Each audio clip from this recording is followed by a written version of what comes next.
Hey, good morning, everyone, and welcome to UroNurse. We meet every Saturday at 9 a.m. Central Time, and I'm coming to you not from my home. I'm in Florida, sunny Florida. So welcome to the show everywhere we can take it on the road. Glad to be here. Hey, if you're watching us on YouTube, LinkedIn, or Facebook, welcome to the show.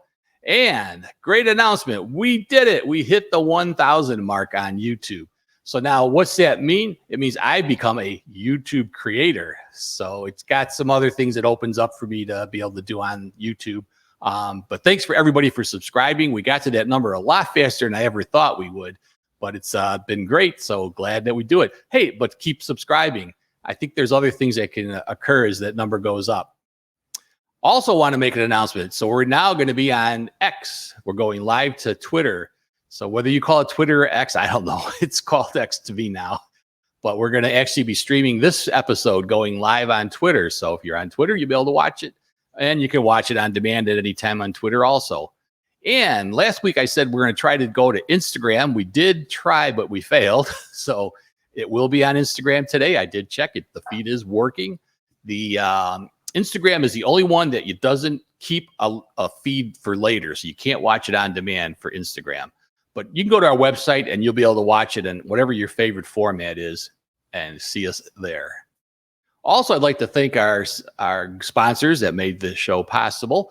And I would like to give a shout out to the Glido folks, Sage and Pharmacal, who just renewed for a second year and went up to a gold sponsor. So, hey, thanks a lot for doing that.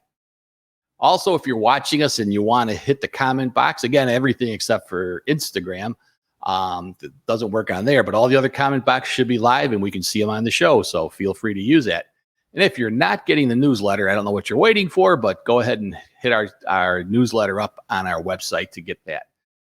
First time here? Great. Glad to have you here. Be sure to check out uronurse.com to learn more about the show. And it's also the best place to go to find all of our past episodes. And boy, we got 71 of those past episodes.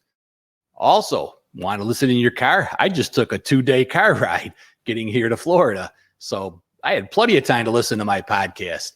But you can go to the UroNurse Plus area, sign up for any of your favorite formats, and listen to us in your car. It sounds great. So let's bring in our experts here. I'm going to go ahead and do that right now. Hey, welcome, everybody. Welcome to the show. Good morning. Got everybody on, so that works out good. Doing this remotely, it's always a little bit of a challenge, but at least driving, I was able to go ahead and bring in my big computer with me. So some of the other equipment's still back home, but I'm working with it. This and that seems pretty good. That's why the background's different. So we're going to do a little different introduction, but I'm going to start out with my introduction. But what we're going to do is I've got a question for the audience this time. So, whoops, I bring that up here. So that's what our question will be instead of a makeup one. So anyway, I'm Vic Sinise. I'm the host and producer of the show. Been in urology for 40 years and loving every minute of UroNurse. Now, my favorite Christmas story is actually going to be this one that's being created right now. Christmas has always been about family for me. So getting together with the family, we've got a big family. And in the years past, we've had personally hosted the Christmas Eve party at my house. And I had a huge house, so it was good to do that in. But we've had like 70, 80 people over for Christmas Eves. It's always been great. But now a lot of the family has moved. And I think this is pretty common for a lot of us, that family has gone everywhere. So this year I decided I'm going to go to Christmas because my oldest son lives in Florida. Go to Florida for Christmas. 6 of the grandkids are down here. So I thought we'll just try that out. Well, it turns out that not only is my son out here, my daughter's coming up. They're driving down, I guess. I always get it wrong. And I also found out that my siblings, I'm the oldest of 5, 4 of us are all in Florida together. So we're going to be getting together, all of us together tomorrow as a big family. And a lot of the nieces and nephews are there. And I think that's why there was so much traffic coming in. It was just the Sinise family coming in for Florida. So it was really neat, but that's my favorite story. All right, Andrea, go ahead and do your introduction. Good morning. My name's Andrea Strong. I'm a nurse practitioner in Wisconsin. I'm also the educational director for the Chicago Metro SUNA chapter. I'm on the board of directors for National SUNA. and I'm certified as a urology registered nurse. And I'm also coming to you remote from Chicago. So we're visiting family here for the holidays. My two nieces are here, and I'm so excited to see them. Favorite Christmas story? Well, mine's a little bit urology related. So last year, a patient came in, and I don't remember what year this SNL skit was from. Maybe someone does, but the sweaty balls skit on SNL. It's a classic. If you haven't seen it, I highly recommend it. So he comes in and he's wearing a Sweaty Balls Christmas sweater. And I started laughing. I was just cracking up. And he said, I knew it. I knew it. My wife said, you cannot wear that Sweaty Balls sweatshirt to the doctor's office. And he said, yes, I can. Yes, I can, because it's urology office. It's urology office. And he was absolutely right. He could wear that sweater to our office. Everybody loved it. He was the star of the show. That's a great story. Favorite Christmas stories as it pertains to urology. Absolutely. Hey, John, welcome to the show. Thanks for having me. Yeah, glad to have you always. Let's start with the favorite Christmas story. Many of you know that I'm an immigrant, so I came to the States. We did not really do this Christmas celebration thing. So I remember vividly, I was invited to a Christmas gathering, Christmas Day, actually. And I was dating someone way too young for me. But anyway, I went to her family's Christmas Day celebration, Christmas Day opening of the presents. And at that time, I had no idea that's what people did. Everyone sat around and he went around and opened presents in sequential order. I had never done that. And I was in my 30s. So that was eye-opening for me. And now, of course, my kids do it. My family does it all the time. Everyone opens presents sequentially. Okay, the kids get one, the second kid gets one, the third kid gets one. I had no idea that was the case. That's what people did. So that was very interesting. And it always reminds me that we have to be aware of where people came from, because their cultures may be different. And we can't take for granted that's because everyone else seems like they all do the same thing, that these other people who came from a different culture do the same thing. So we just have to be aware of that cultural difference and be sensitive to that, I guess. So a short introduction, private practice urologist, just a lowly urologist here in the Phoenix area. And what I do is try to help other urology practices achieve the economic and practice efficiency that they deserve so they can live a easier and happier life. Yeah, absolutely. Great having you on board. So we're going to get on with our show here. Really interesting show today. I think we did this, or I know we did this last year, where I did this hunt for old or new products that have come up in urology. So I really scanned the net and try to find everything I can. So I'm going to be sharing that with everybody today. So let's go ahead and bring in that slideshow. Should be fun. So we'll get your comments. Feel free anytime you have a question to put those through. But let's hit our new urology product review. And I'm going to start with this one. I kind of like this. It's a bioreactor, which is going to be kind of a mechanical kidney, so to speak. The latest advances in this form of implantable bioreactor that includes a type of kidney cell from the proximal tubule cell, which is used to regulate water levels, as a proof of concept. So a bioreactor is designed to be directly connected to nearby blood vessels, allowing blood to flow through it. However, silicon membranes protect the kidney cells within from immune attack. So far, the device could support cell survival for at least 7 days when bioreactors were implanted in pigs, suggesting that the technique could work when additional cell types are included.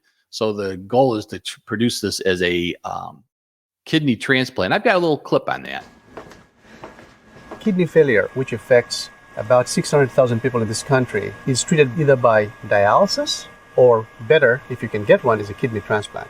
Unfortunately, less than 10% of the people that need a kidney transplant can get one. There are just not enough organs available.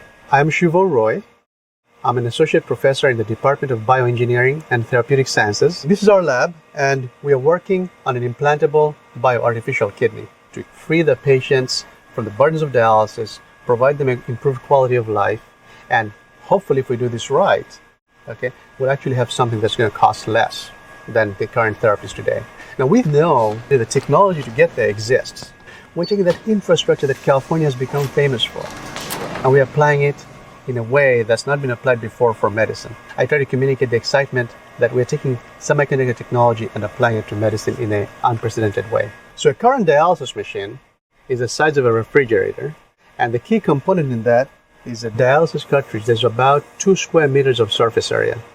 To get the same amount of filtration, we need 1/20th in the silicon filter. So we take these membranes, cut them into little squares. We test each of the individual membranes for how do they perform in terms of filtration. We challenge it with water and particles in the water that are very small, and we see how much water comes out and what particles come out. And Steve here is basically helping test the performance of this filter in a little cartridge.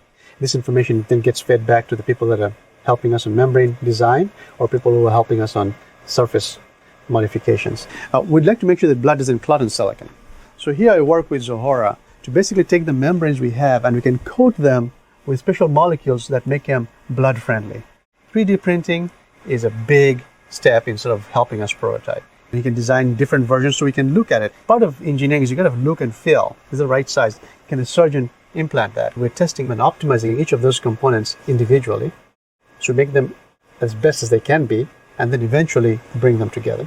So what we have here is the prototype model. This is fake blood.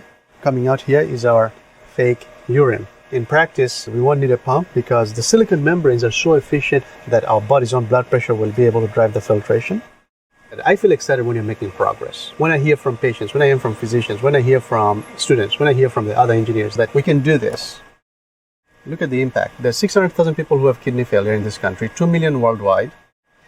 Less than 20,000 transplants are performed every year. And on the waiting list today, which is the sickest of the sick, there are almost 100,000 people. If we can deliver on this, we can provide an alternative therapy and a treatment option that doesn't exist today for the vast majority of people who are now forced to rely on dialysis. Pretty interesting. I was just surprised. I take it personally because my father was a renal transplant patient. He had renal failure and was lucky enough to get a kidney, but there was a couple years that he was on dialysis, and it was a big change in his life. But have anybody heard of that before? Yeah.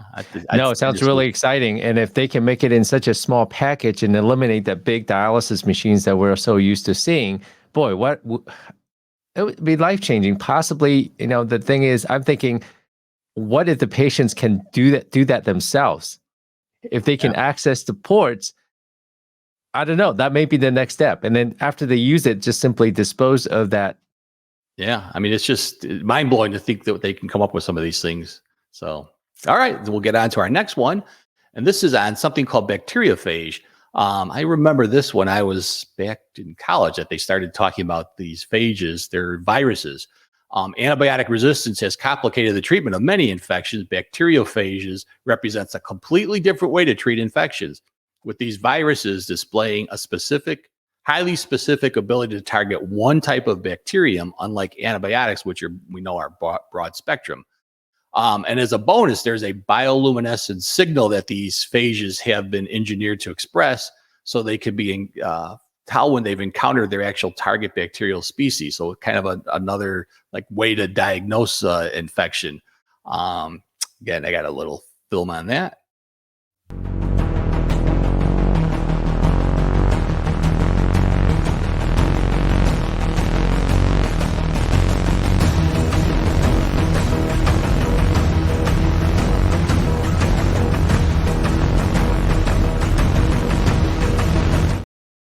Yeah, that one's almost scary. My next one is something called acoustic-powered micro robots for bladder disease treatment. And what this is a delivery system. These things are tiny little propellers that can be made to move around by applying acoustic energy, sound waves. And they spin around dispensing a medication. In this particular study, they were using dexamethasone for people with irritable bladder syndrome, the IC types thing.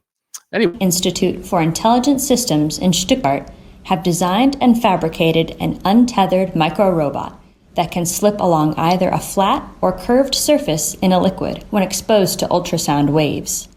Its propulsion force is 2 to 3 orders of magnitude stronger than the propulsion force of natural microorganisms, such as bacteria or algae.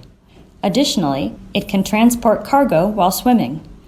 The acoustically propelled robot has significant potential to revolutionize the future minimally invasive treatment of patients. That's crazy. I mean, I can imagine these things carrying, cancer drugs and everything. So it's really wild. Of course, AI has always been fascinating, and we've talked about several different uses of AI, but AI is going to be getting into everything. And here's a prostate cancer use. The goal behind the system is to effectively treat the tumor, but preserve as much of the healthy tissue as possible, thereby maximizing patients' chances at retaining full urinary and sexual function.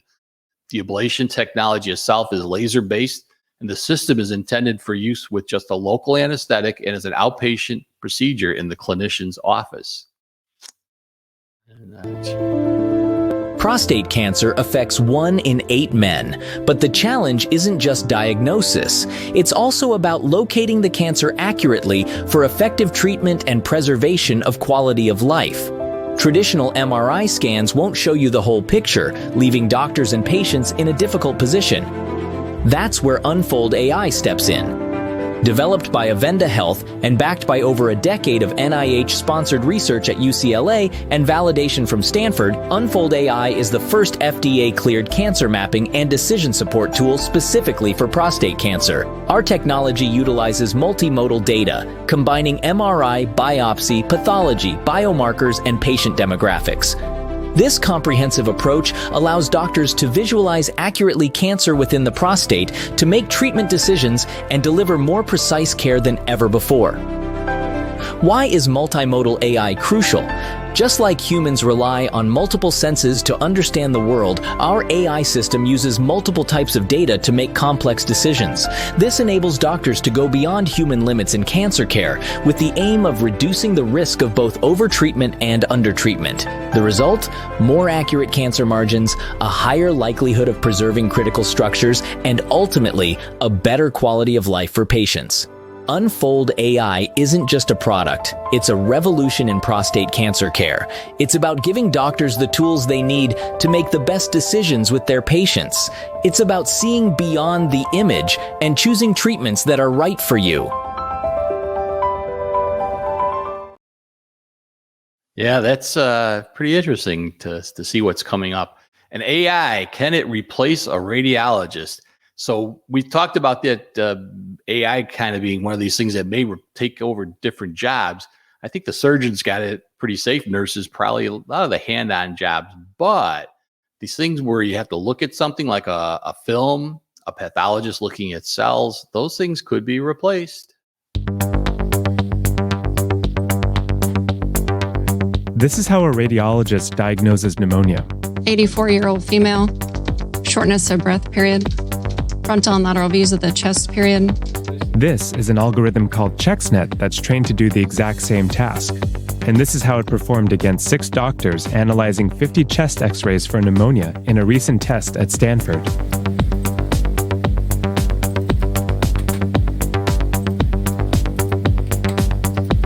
ChexNet is one of many projects exploring how artificial intelligence can take over tasks normally done by doctors. And it has some radiologists worried that AI could one day replace them. That's because algorithms are getting really good at interpreting images and diagnosing disease, sometimes with greater accuracy than humans. We'll take a picture of this X-ray. The model will then run, and within a few seconds output it all these diseases, and they're sorted by the order of most likely to least likely. ChexNet was given tens of thousands of images and told which ones have pneumonia and which don't. Then it trained itself to recognize patterns and identify pneumonia in new X-rays. This process is called deep learning. In 2016, computer scientist Geoffrey Hinton, also known as the godfather of deep learning, put radiologists on notice. People should stop training radiologists now. It's just completely obvious that within 5 years, deep learning is going to do better than radiologists. Hey, I'll throw this to the panel. What are your thoughts on AI replacing physicians in the future? I'll start with John, since he's a physician. Yeah, so I think about this all the time. So when it comes to cognitive stuff, AI depends on good, valid information. And sometimes it's difficult to get that information out of the patients. And I think it requires someone who thinks in the spot in front of the patient to ask the right questions. I'm not sure if AI is there yet and able to elicit these questions and to be able to read the patient about uncertainty, about distrust, and things like that. So I think that's still going to require human-to-human interaction. But every single day, when I'm seeing patients, I'm thinking about how do I eliminate myself? How do I make myself to not have a job anymore, right? So I perform the SWOT analysis in my practice every single day.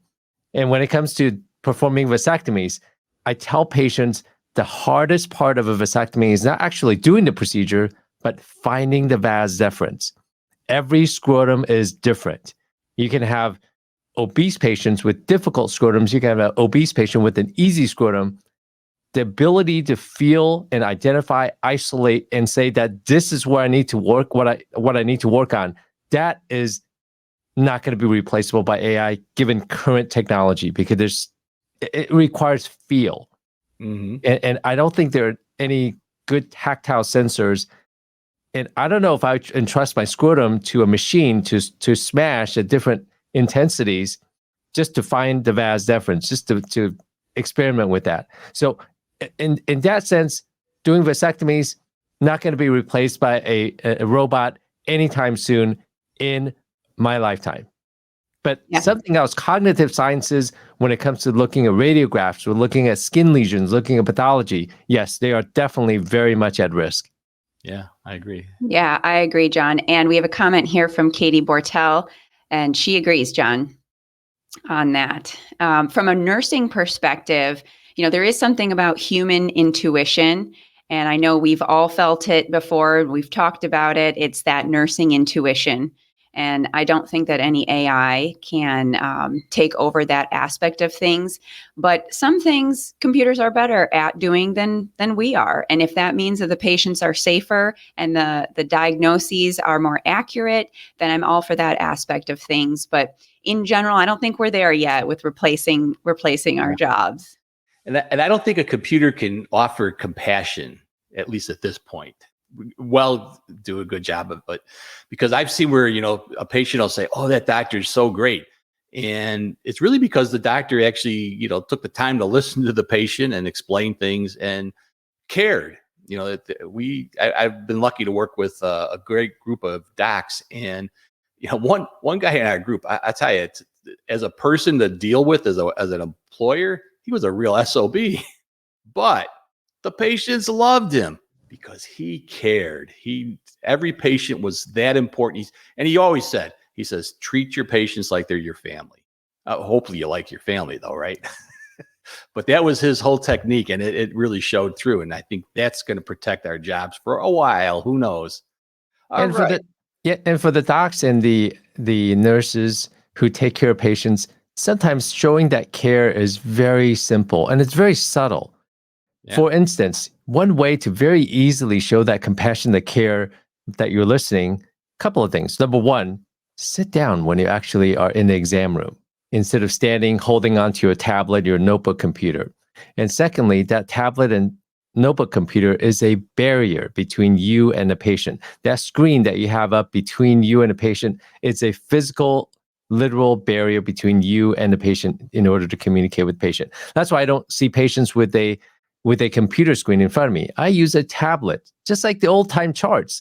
You have a tablet or a piece of paper or a clipboard that you're just simply writing things down. So that's the way I do it. But a couple of different ways that you can easily bridge that gap between not caring or being seen as not caring versus a compassionate, caring physician. Yeah. I agree, John.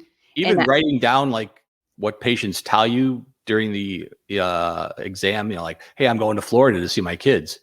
The next time you see the patient, he comes in and you say, hey, how was your trip to Florida?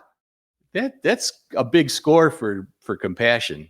Mm-hmm. And you don't want, you want to, okay, this is something, I'm coming in here tomorrow because I saw patients recently who are older patients, they're widows. And they have told me that they're going to be spending time during this season alone. And of course, it takes a little bit of probing because they'll bring up, oh, I lost my wife, etc. And I'll say, oh, do you have any family nearby? So what I did was I wrote down not their names, but their patient numbers. So just to be compliant, I wrote it in a secure place. And what I'm going to do is I'm going to come in here tomorrow and I'm going to call them to tell them, hey, you know what? Somebody's thinking about you, because a lot of times, I also see a lot of police officers and they tell me about the depression that happens around this time and the calls that they have to respond to. So it's something that you can do that doesn't cost you anything, but it makes a big difference in a patient's life. Yeah, it good does. point. And I did just see some research. We're getting a little off topic here, but I think That's all right. okay. I did just see some research that indicated that loneliness is a greater risk for mortality than smoking cigarettes. So it's really significant and heartbreaking at times. So I think it's wonderful that you're going to reach out to your patients. You can have all the AI innovation, but then you also need to come back to the basics of just interacting with patients, compassion. Also, AI is not going to be able to, as far as I know, AI is not going to be able to pick up pheromones that are released by humans. That Andrea said, the gut instinct, the sixth sense. Well, I think a lot of that sixth sense is from being physically close to the patient, and you're picking up the vibe, if you will. Yeah. From the patient, the hormones that we naturally release that is picked up by another person. Yep. So that's not going to happen yet with discussion. AI. And it's kind of how I decided to do the talk, was to break in and bring you guys up throughout. So don't mind being open with suggestions. I think this is where we all kind of learn more. That's why you guys are the experts. All right. My next thing here is, hey, got one of these myself, the Apple Watch. And whatever monitor you're using, I think this is going to be another big step towards early detection of medical problems. Number 1, patient monitoring. AI-powered wearable devices are the future of healthcare. They utilize a combination of sensors, data collection, and advanced algorithms to continuously monitor patients' vital signs. These devices are typically worn on the body and can measure various parameters, including heart rate, blood pressure, oxygen saturation, and activity levels. One notable example is the Zeo patch by iRhythm, which is specifically designed for monitoring heart rhythms. The patch contains built-in electrodes that capture the electrical activity of the heart. The collected data is then processed and analyzed using AI algorithms. These algorithms are trained on vast amounts of data and employ machine learning and pattern recognition techniques to identify irregularities in the heart's electrical signals. When the AI algorithms detect a potential cardiac arrhythmia, the wearable device sends alerts or notifications to healthcare providers. This real-time information allows for prompt intervention and appropriate care. The benefit of AI wearable devices lies in their ability to provide continuous monitoring outside of the traditional bedside setting, enhancing patient safety and outcomes. Furthermore, the AI algorithms continually learn and improve over time as they're exposed to more data. This iterative learning process enhances the accuracy and efficiency of arrhythmia detection, reducing false positives and false negatives. Additionally, these devices can collect additional contextual data, such as activity levels, sleep patterns, and environmental factors, providing a more comprehensive understanding of the patient's overall health. Yeah, I think this is really going to be huge as these algorithms start to learn more and more about us. They get more data. They'll be able to detect things far quicker than what we've ever detected before. Hey, we talked about doctors losing their jobs. How about nurses? Yep, they're looking at robotics to replace a lot of the tasks. Now, I don't think, again, the nurses probably have to worry, but some of the assistants, floor assistants that were doing a lot of the task type orientation things, you might be out of a job someday. We created Moxie to support healthcare workers in dynamic and ever-evolving clinical environments. Moxie is a mobile manipulation robot that moves seamlessly and safely to perform a large variety of useful tasks. Moxie fetches and delivers crucial yet routine items within clinical environments, like lab samples, medication, PPE, and so many other things that clinicians often find themselves running around to grab for their patients. Moxie can even navigate secure entrances, elevators, and automatic doors. Designing Moxie has been an incredible experience for our team. Seeing the work Moxie does in hospitals drives us to continually push to advance our AI and manipulation technology.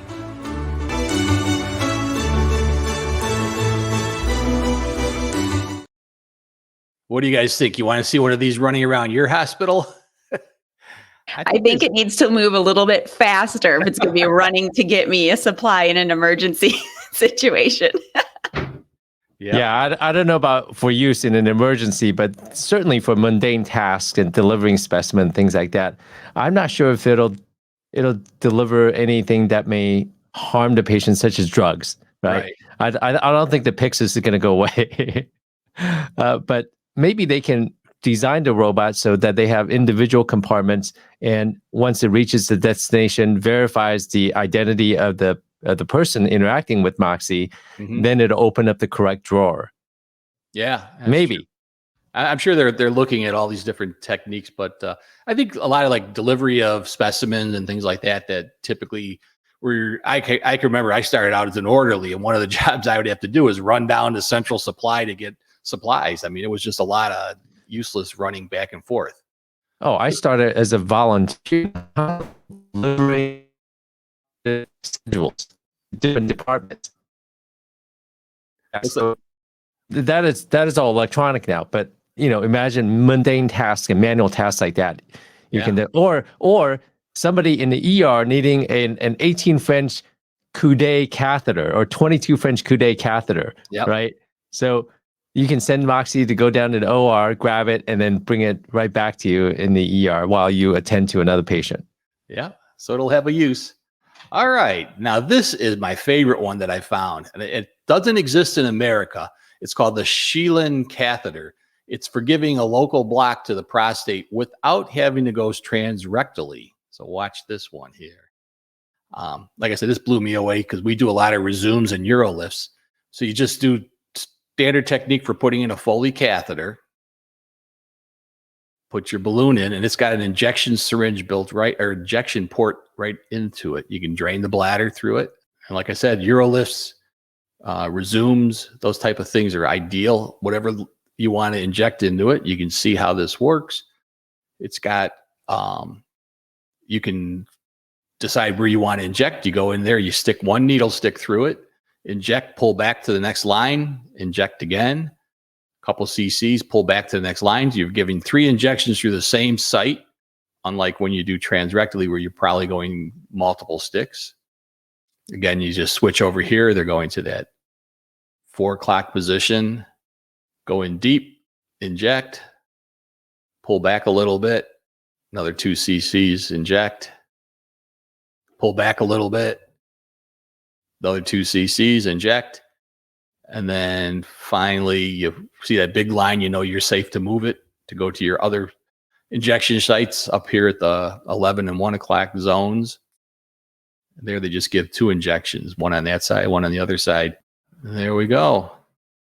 Boy, I have so many concerns with that. Well, that's why I put this thing out there, because I'm thinking, first of all, getting out of the rectum, that's great. You don't have to put somebody through a transrectal ultrasound to do the local block. Everything's done transurethral. So go ahead, John. I hope somebody's aspirating first before injecting, right? It's unlikely that you're going to be injecting directly into a vessel, going transurethral injection into the prostate. Also, how do you know how much to stick in? Obviously, hopefully, you've done a transrectal ultrasound, so you know how big that prostate is. Because I'm doing minimally invasive surgical treatments on varying size prostates, sometimes even under 20 grams.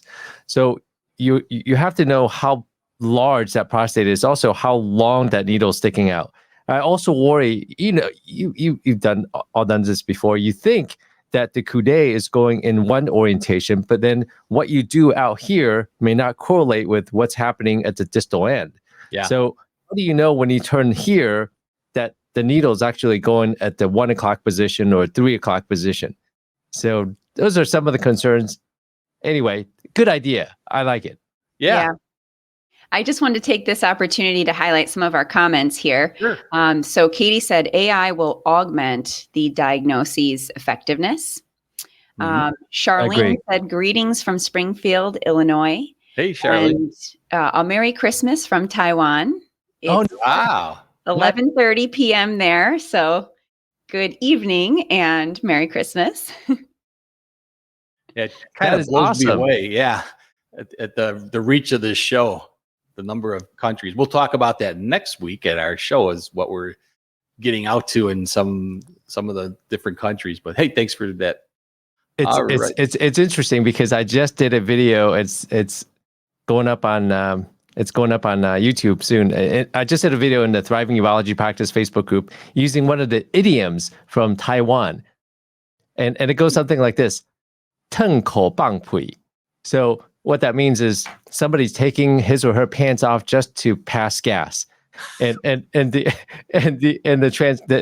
analogy is that you're doing things inefficiently. You're making more work than you need to accomplish a task. Yeah. Anyway, welcome Taiwan. Our multicultural, multi-country program.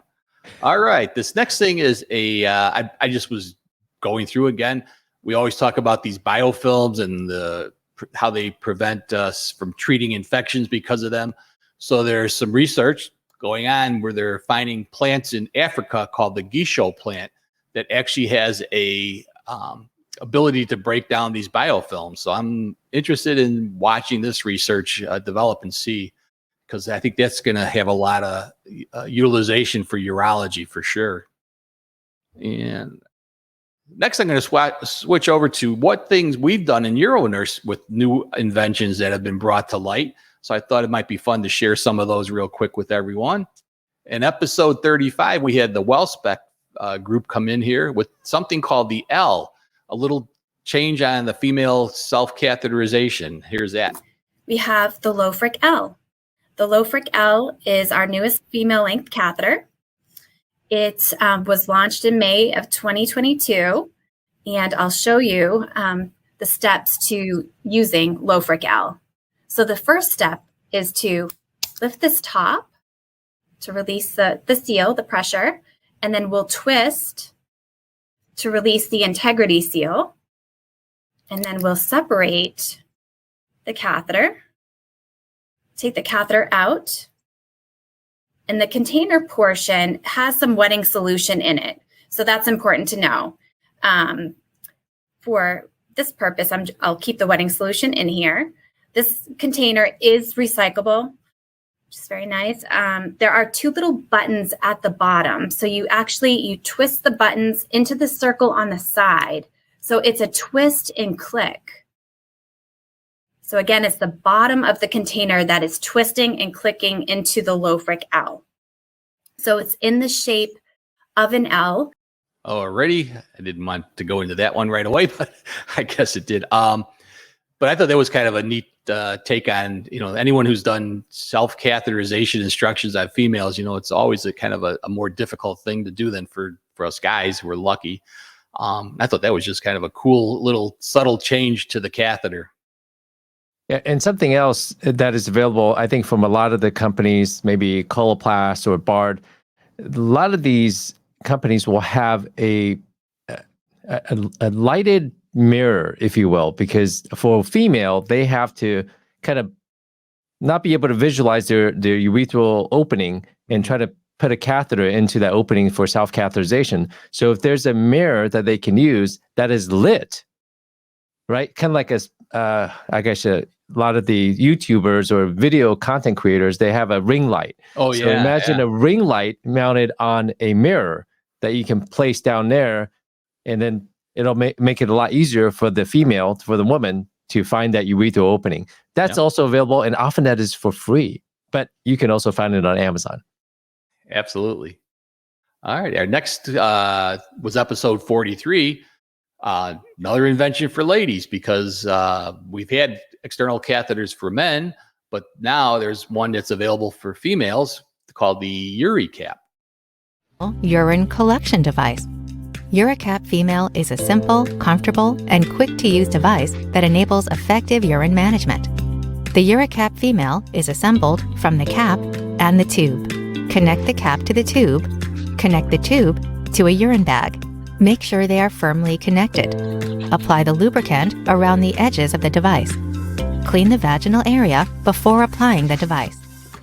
Hold the UriCap Female with your dominant hand. Place the index finger in the longer lower lip of the device. With your non-dominant hand, spread widely the inner and outer labia. Locate the top of the vaginal opening. The device is placed in the area above it. Attach the long or lower lip of the device to the vaginal opening. Using the free thumb, tip the cap upward to make full contact with the area around the urethra. Lightly push in and hold in place for 5 to 10 seconds. Close the inner and outer labia around the cap. Only then remove your dominant hand. Fasten the tubing to the securement device where the extension piece meets the drainage bag. Allow enough slack in the tube and secure to the inner thigh. Also, one of the things that we've been fortunate is to get a lot of the creators of these actual products into the UroNurse world to talk about their products. And in episode 45, the creator of the catheter leg bag underwear joined us to talk about how he invented this and how it works. What I invented was Cathwear, this medical underwear designed for this patient population. Cathwear is a medical underwear that is washable, machine washable, and machine dryable. But the key features of it are Cathwear removes the use of the Velcro straps. So now the patients no longer have to utilize the straps. They can put the pouch in a 600 or smaller pouch system here, which does not restrict the flow of the urine. It has a valve that opens up at the bottom to create easy access. So if you're wearing shorts, skirt, or a dress, you'll be able to just access the valve and empty the contents into a collecting receptacle without having to remove the pouch.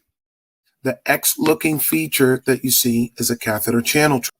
We've had a lot of programs that have dealt with the newest technology for BPH, and they've been super popular on the show. I know besides healthcare workers, I think a lot of patients are looking for these. And I thought I'd run through some of the ones that have really been popular, like the aquablation therapy. So how does aquablation work? So it essentially uses high pressure water to resect the prostate. Think of it as almost like a water saw, but it's done extremely precisely using robotic technology. And so what do we mean by robotic technology? So first of all, there's real-time image guidance during the procedure. So you're going to have cystoscopic real-time imaging as well as transrectal ultrasound real-time imaging to give you kind of the multidimensional view of the treatment area while you're resecting the prostate. This allows, personalized treatment planning. We use a software during this procedure where we map out exactly the contour that we want left behind of the prostatic fossa and what areas we want resected. And we can change that treatment plan based on the patient's importance towards sexual function, ejaculatory function, and symptom relief. So, and here you see the aqua beam kind of working, and it kind of sweeps high pressure water against the prostate, and you see a live cystoscopic view of this as well. The other thing that we also talked about with BPH was something called the Optilume, which is a technique with using a balloon. And so now enters Optilume BPH. So this is taking that technology that we had from the stricture device and applying it to the prostate. So it comes in a standard box, and what it's going in that box is going to be a couple components. One is something called the pre-dilation balloon, and number two is going to be the drug-coated balloon. And then, of course, there's going to be a pressure gauge to actually increase the pressure by connecting it. So this will become a little bit more clear in a moment. This is what the Optilume balloon looks like. So for those who are just listening, I'll describe it. It's essentially a double balloon. It looks like in the old days, there was actually some double balloon type of Foley catheters. So it's a double balloon, and it's inserted into the bladder, and then it's pulled back. The furthest balloon is actually going to sit in the bladder, and the second, more distal balloon is going to sit in the prostate. And it's sort of shaped like a figure eight or two bubbles. And where those two balloons meet is where it's going to lock into the bladder neck. And so there were actually balloons designed for BPH called the Dow balloon in the late 1990s. And there was a lot of excitement and fanfare around these balloons. But the problem was that, number one, there was a lot of migration. They would slip forward into the bladder or slip back because they didn't lock into place. And two, they just didn't have durability because they kind of stretched the prostate, but they didn't fundamentally change it. And of course, there was no drug coating to prevent the prostate from closing down again. In episode 61, not only do we take in balloon a prostate and water jet it, we can also take this wire called the iTIN device. So what is the iTIN procedure? So iTIN is a new minimally invasive therapy that works by with no energy delivered, no permanent foreign body. So essentially the device is implanted. We could see this over the marked areas of one, device implantation. The device is placed inside the prostatic urethra. Over the next 5 to 7 days, the device expands, creating incisions at the 12 o'clock, 5 o'clock, and 7 o'clock position. And then in 5 to 7 days, the device is completely removed, leaving nothing behind. So the device is essentially placed in the prostatic urethra in a folded configuration, and then this expands over 5 to 7 days and then completely removed.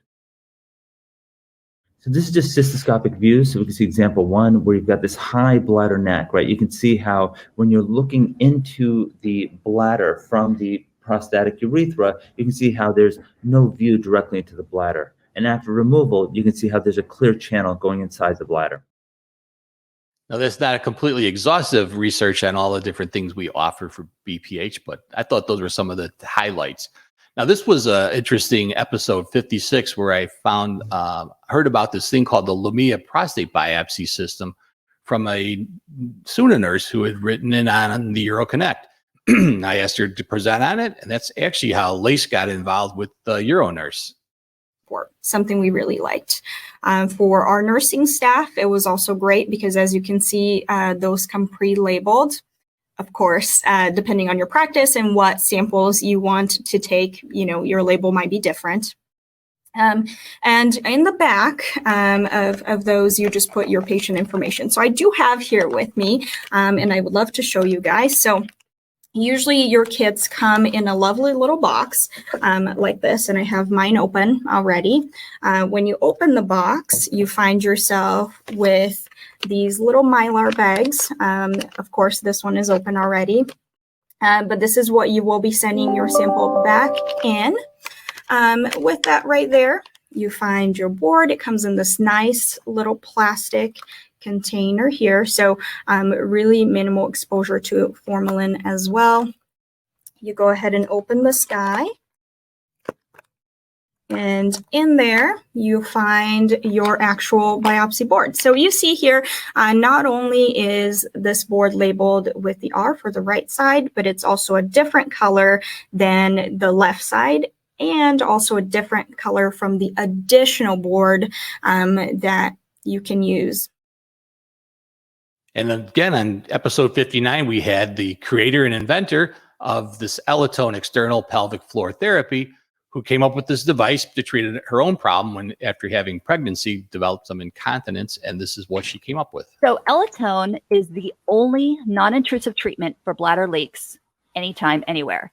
And I say non-intrusive in that not only is it physically external and non-vaginal, but it's non-intrusive on their time. They don't have to schedule time to just sit, or be flat on the back for 20, 30 minutes. So it's composed of a device, a small controller. I'll hold one up so you can see kind of how tiny and little it is, about the size of a matchbox, really. Rechargeable, and gel pads. And these gel pads are super thin, about this, as thin as a paper.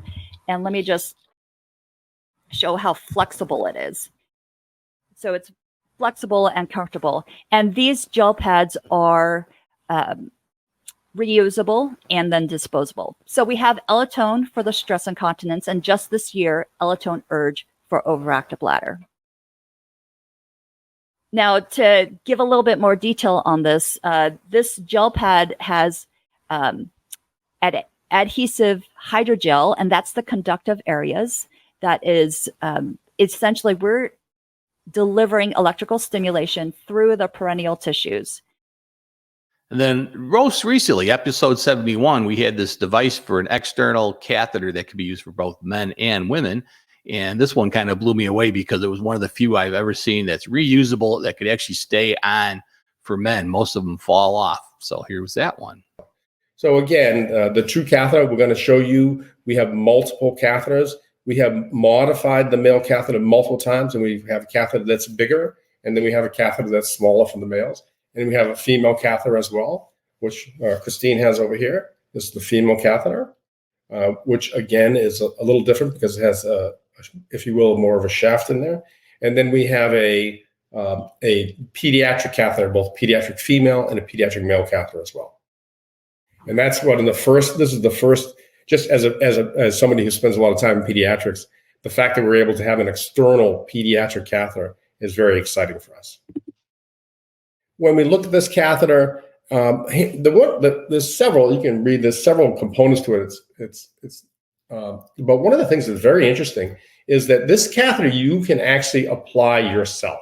So we have people who are putting this catheter on. We have a CEO of an organization that uses this catheter every night. He applies it himself. And that is it for my tour through different new, exciting inventions that have come up and things that we've had on the show. It's been a great year. It's been a wonderful year for me to try to learn about all these new things. I think it's just, I have this thirst for knowledge, and I always enjoy learning more new things. So just think what's going to happen next year. I can't wait. All right. Do we have any questions or comments coming in from the audience?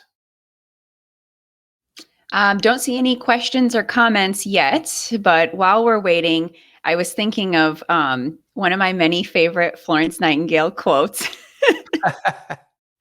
And there's one that's just perfect for all this innovation and everyone creating everything in healthcare just to try to make it better for the patients. So this applies to more than nursing. This applies to the entire healthcare field. And that is, nursing is a progressive art such that to stand still is to go backwards. Yeah, absolutely. And the thing about urology that's always been fascinating for me is it's just such a fast momentum of change that you just can't sit back and say, okay, I learned everything I need to know now. Yeah. It's amazing how many new inventions. I mean, even trying to guess what's going to be next is almost impossible. Yeah, I was just reflecting on that recently, how I put in ureteral stents in the operating room, how I perform TURPs now in the operating room. Yeah. It's just so different than when I was trained. Yeah. We have 2 comments that came through. We have a Merry Christmas and a Happy New Year, and always well done at UroNurse. Wow. Well, thanks for those compliments.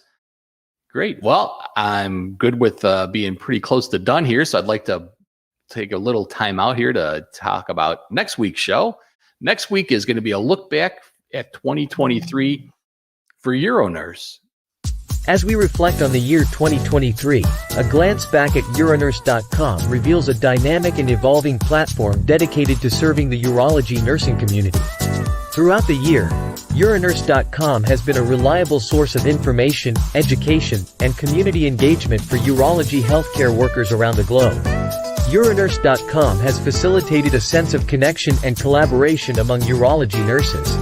The year 2023 has seen uronurse.com continue to be a vital resource, reflecting its commitment to empowering urology healthcare workers and ultimately improving patient outcomes. Join us December 30th at 9 a.m. Central Time on uronurse.com. All right. Well, we look forward to everybody joining us for that show. It should be fun to kind of look back at what's gone on in the past year in UroNurse. It's been wild. It's been quite a ride. And hey, you guys are really what makes this such a success. I can't thank you enough for everything you've done on the show, giving your time every week to be a part of that expert audience, to talk to the experts who come on as our guest experts. Have a very Merry Christmas, everyone, and hope to see everybody again next week. It will also be remote. I'm still in Florida, but luckily I got good internet at this place. Excellent. Well, thank you all for watching and listening. Yep. All right. Goodbye, everyone. Bye. Merry Christmas. Have a great New Year.